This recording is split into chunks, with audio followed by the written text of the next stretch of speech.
Baik, Assalamualaikum warahmatullahi wabarakatuh. Eh, untuk materi pembelajaran kali ini kita bertemu dalam tatap muka secara online. Ada beberapa hal yang saya akan bahas di kesempatan kali ini mengenai materi baru, yaitu network monitoring yang ada di Mikrotik Router OS. Ya, jadi kalau dulu kita belajar tentang bagaimana konfigurasi untuk membuat jaringan, untuk mengkoneksikan mikrotik ke internet, mengkoneksikan wireless, VLAN, dan sebagainya. Maka untuk materi kali ini kita akan membahas tentang bagaimana melakukan monitoring pada sebuah jaringan. Nah, di monitoring kali ini kita akan membahas monitoring yang terdapat di router mikrotik. Ya, oke, kita mulai. Jadi kita harus tahu dulu apa itu network monitoring. Nah, network monitoring ini hal yang penting yang ada pada setiap pengolahan jaringan komputer. Jadi kita punya jaringan komputer, kita mendevelop jaringan, membuat jaringan, tetapi kita juga tidak bisa memungkiri bahwa pentingnya yang namanya monitoring jaringan. Ya. Seorang administrator harus dapat mengetahui kualitas jaringan dan layanan yang diberikan kepada klien.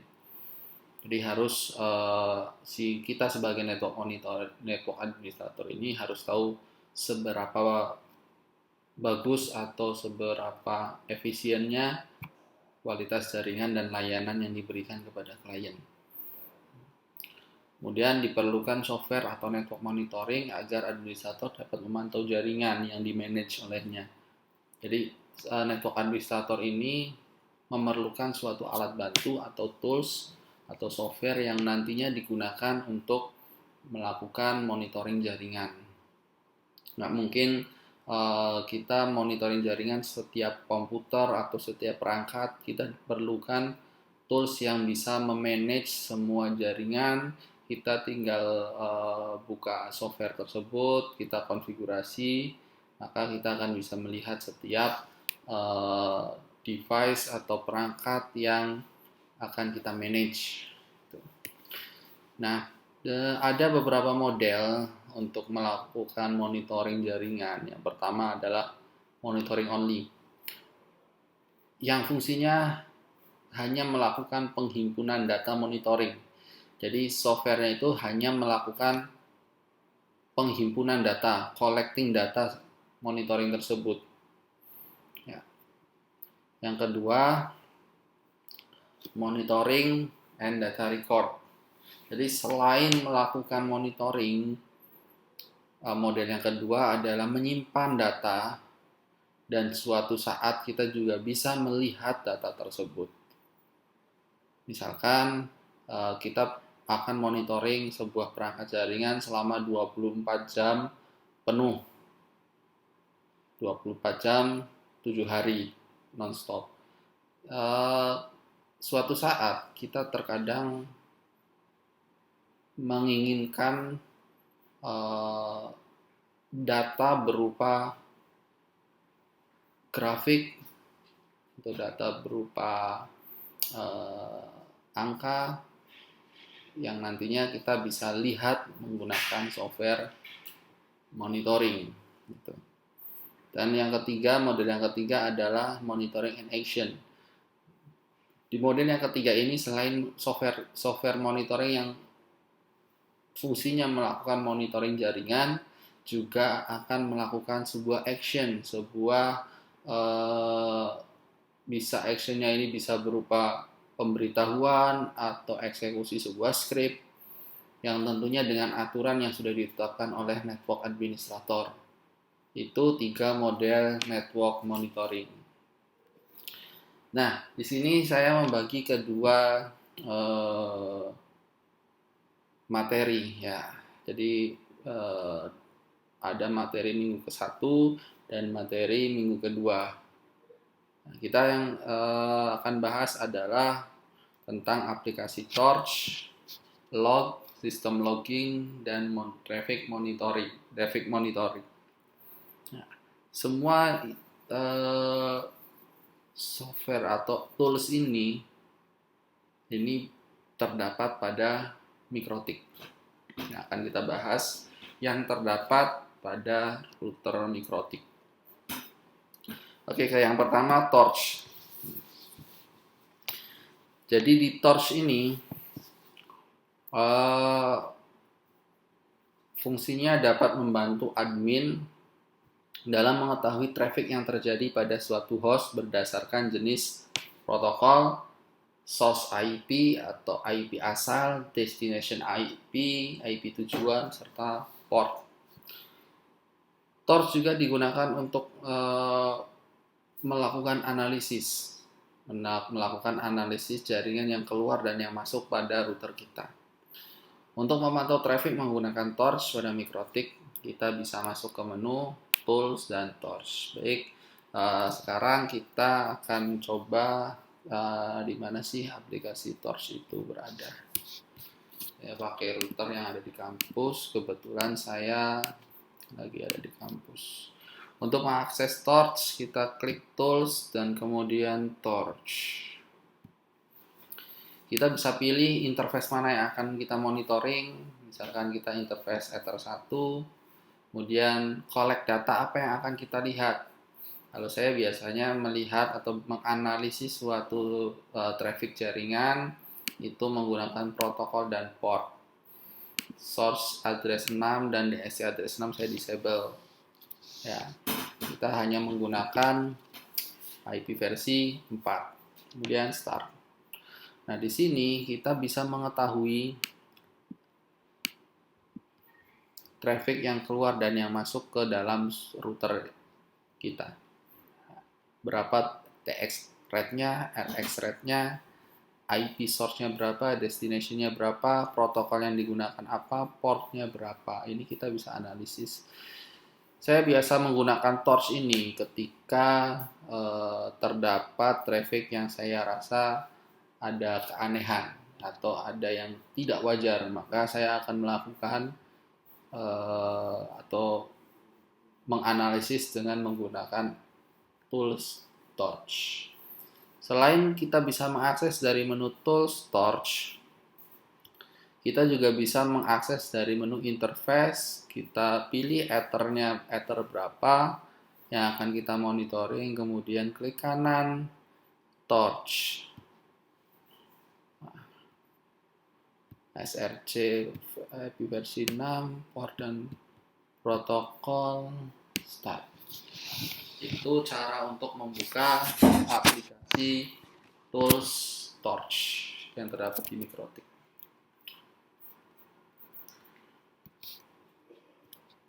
Ya, ini contoh penggunaan aplikasi Torch. Yang perlu dilakukan adalah pilih interface, kemudian klik pada protokol, port, maka tampilan inbox akan menampilkan traffic secara real time. Jadi yang ada di tampilan ini, yang ada di tampilan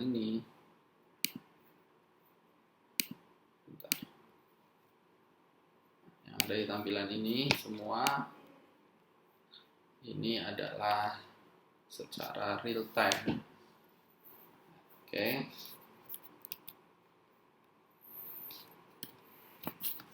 Kemudian selanjutnya adalah log. Log tersimpan pada memori, sehingga saat Mikrotik restart maka record log akan hilang. Dengan log Anda dapat menampilkan segala aktivitas yang ada di Mikrotik. Jadi log ini ya seperti semua aplikasi saya rasa mempunyai fitur monitoring yang dinamakan dengan log. Nah, di Mikrotik kita langsung ke Mikrotiknya. Log ini kita bisa klik pada menu log. Nah, di sini kita bisa memonitor segala aktivitas, baik itu login, logout, hotspot yang terkoneksi, IP, DHCP yang terdistribusi, bahkan kita juga bisa memonitor. Ini yang merah-merah ini ada percobaan login dari luar. Ada yang mau nyoba ngehack, ada yang mau nyoba login tanpa user dan password yang ada di Mikrotiknya. Jadi yang asal pakai user admin, passwordnya atau apa. Kemudian apalagi pokoknya kalau yang biru ini lebih ke warning, ya, warning, pemberitahuan. Oke. Nah ini login failure juga berarti saya login failure for user fatur from IP ini via Winbox. Jadi artinya user fatur ini gagal login. Dia pakai aplikasi Winbox tapi gagal loginnya, kayaknya salah password. Nah, record yang ada di sini atau list log yang ada di sini ini akan hilang ketika kita melakukan restart atau shutdown pada Mikrotik. Jadi kita nggak bisa melihat log-log yang sebelum-sebelumnya. Selama Mikrotiknya ini belum restart, kita bisa lihat log-log tersebut dari jauh-jauh hari. Ini terakhir restart 31 Maret hari kemarin. Nah, tetapi ketika restart, log ini akan terhapus. Itu kekurangan log. Nah, karena dengan menggunakan log itu ada kekurangan atau tidak bisa menyimpan record dari log tersebut, maka bisa menggunakan alternatif sistem logging. Ini sama untuk menghimpun log. Namun sistem logging ini bisa lebih spesifik. Dalam sistem logging itu terdapat beberapa pilihan metode. Yang pertama adalah actionnya, metode actionnya. Yang pertama adalah disk, yang nantinya record logging disimpan di media penyimpanan. Ya, biasanya beberapa Mikrotik itu support ada media penyimpanannya yang agak besar kalau Mikrotiknya high end, atau ketika kita membuat Mikrotik dengan menggunakan PC atau PC router, maka kita bisa menyimpan log menggunakan disk. Yang kedua, metode actionnya yaitu memori, yang dimana seperti log, maka ketika Mikrotik restart, log ini akan hilang karena disimpan dalam RAM. Yang ketiga, email. Record log akan dikirimkan melalui email. Jadi ketika ada log tertentu, log apa, misalkan log yang salah login, itu akan dikirimkan melalui protokol email ke emailnya kita misalkan. Kemudian remote record log akan diteruskan kembali ke syslog server. Ada yang namanya syslog server. Jadi di syslog server ini kita bisa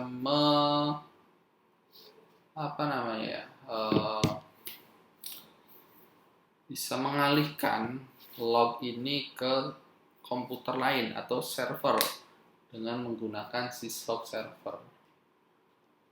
Ya.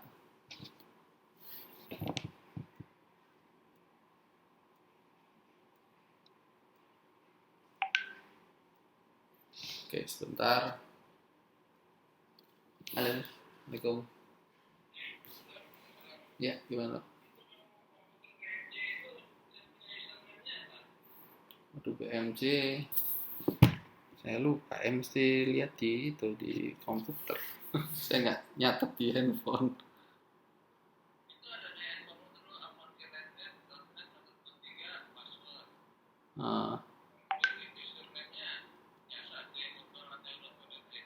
Ya, biasanya email cuman passwordnya saya lupa nih passwordnya. Ada. Coba pakai t.mudwar@yahoo.co.id.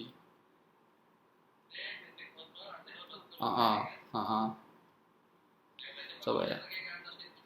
Oke, ya.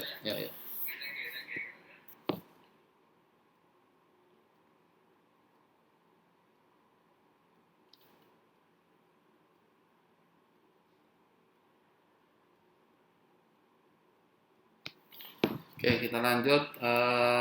Echo record hanya ditampilkan pada terminal mikrotik. Ini jarang. Nah, untuk mengakses sistem logging itu dapat diakses pada menu sistem logging di mikrotik. Sistem logging. Nah, di sini kita tambah topiknya apa yang akan kita monitoring. Apakah akun yang kita nanti memonitoring aktivitas akun atau semuanya. Kemudian actionnya mau di mana, atau mau remote atau mau di disk, itu tergantung kebutuhan. Oke. Nah, di sini ketika kita menggunakan syslog server, maka seperti inilah topologinya. Jadi kita perlu PC sendiri, kita perlu komputer sendiri untuk menjalankan syslog server. Jadi nanti log yang ada di sini akan bisa dimonitoring di syslog server. Nah, jadi semua record ini ada di syslog server, record lognya. Ya, oke. Selanjutnya adalah traffic monitor. Traffic monitor melakukan monitoring traffic yang melewati setiap interface. Traffic monitor, tools traffic monitor itu nanti akan melakukan monitoring traffic yang melewati setiap interface yang ada di mikrotik. Eksekusi script pada traffic monitor berdasar pada besar traffic dibanding dengan threshold. Jadi misalkan gini, di contoh yang ada di sini, di contoh yang ada di PowerPoint, ini saya memonitor interface Ether 1. Ya, trafficnya transmit, bisa transmit atau send mungkin ya. Transmit receive berarti. Ya, triggernya ini ada pilihannya, kemudian threshold, ini yang penting thresholdnya. Jadi ketika traffic pada Ether 1 ini menyentuh atau sampai pada titik berapa ini? 1 juta bit. Berarti apa yang akan dilakukan bahwa ada di menu on event ketika traffic pada Ether 1 lokal mencapai yang sesuai dengan threshold, maka apa yang akan dilakukan scriptnya ada di sini. Berarti ketika misalkan di Ether 1 lokal trafficnya mencapai sekian, maka yang akan dilakukan oleh mikrotik adalah melakukan restart pada mikrotik itu sendiri. Ya, ini penjelasannya. Pada tampilan di samping terlihat bahwa ketika traffic mencapai sesuai nilai yang ada pada threshold, tulisannya salah, maka secara otomatis mikrotik akan mengeksekusi perintah script sistem reboot. Oke, mungkin cukup sampai situ untuk tugasnya. Gini deh, saya kasih tugas untuk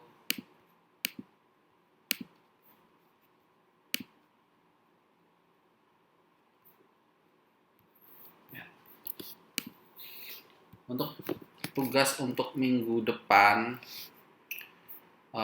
Dari keempat ini silakan Anda cari literaturnya atau Anda cari di internet materinya, kemudian kalian merangkum keempatnya dan silakan upload ke dalam Google Classroom. Ya. Nah, selanjutnya nanti untuk materi minggu kedua itu ada 5 materi yang akan saya sampaikan: Netwatch, IP Accounting, Grab, Traffic Flow, dan Dedut. Nanti itu untuk minggu kedua. Oke. Terima kasih perhatiannya. Mungkin sampai sini. Assalamualaikum.